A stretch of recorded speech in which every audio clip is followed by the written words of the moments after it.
If you were complaining about Invincible Season three's animation, then I guess the final episode should finally answer your prayers, because they literally spent every single buck. I think like 50% of the entire production money was spent on this final episode. The amount of animation, like you literally see a different, it almost feels like a different cartoon at certain points. Like a type of animation that you see in the final episode, certain shots, certain action sequences, uh, you never really see that throughout the entire show.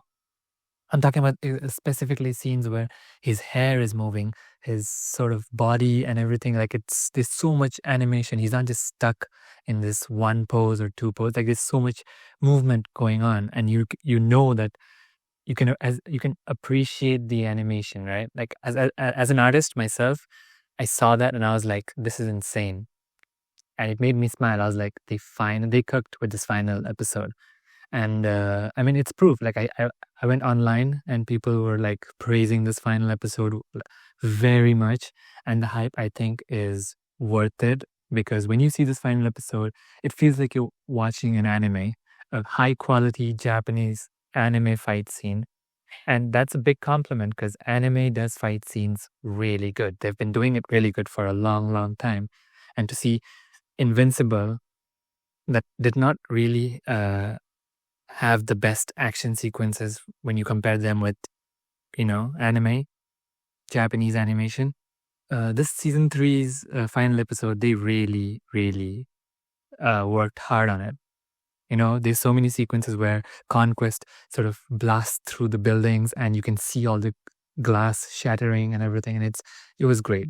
So with that, you can tell where I'm going with this. This show was great. The season was great. It ended amazingly, and I can't understand how. Like a cartoon superhero show that's very generic, and nothing like super different about it from other superhero comic shows, and it still does everything right. It still does not feel boring. It feels different in some way.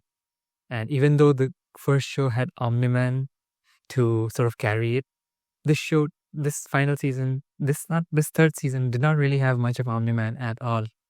Like we did get the Omni-Man in space escaping from the prison, but I'm pretty sure this was not his season, right? He'll probably get more screen time in the upcoming seasons. But even without Omni-Man, Invincible himself carried the show. Not only him and the side characters and Cecil and some other characters here and there, they really carried the show because their stories were quite interesting. And I did not really feel like there were some times where you feel a little bored, like, they're trying to drag with certain scenes. But in the end, every single episode gave you enough. I think sometimes even more than enough. We got Mark versus all the multiverse Marks in the penultimate episode, and that was great. There's so much things happening in one episode. I know they could have done like an entire 3-4 episodes of that, but they just finished that in one episode, which I don't want to say it's rushed. But at the same time, I'm like, they did okay. They did enough. It did not feel rushed when I watched the episode. So, yeah. And also they ended the season with a lot more villains still alive, and reminding us that this show is not going to end anytime soon, because the amount of characters and amount of stories that they need to conclude, it makes it for the show to be a lot more seasons in the future. I'm pretty sure the show will end when the Viltrum empires are taken down, and Mark himself is going to probably do that by killing the last Viltrumite or something like that. I have not read the comics, but yeah, that's probably how it's going to happen.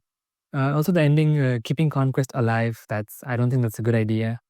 I hope they handle that situation a little better in the animation. Like it shouldn't just be Conquest waking up and just escaping from that prison, which will feel kind of sad, and everyone's gonna hate Cecil because he's smart, and I expect him to do something smart with Conquest if he tries to escape.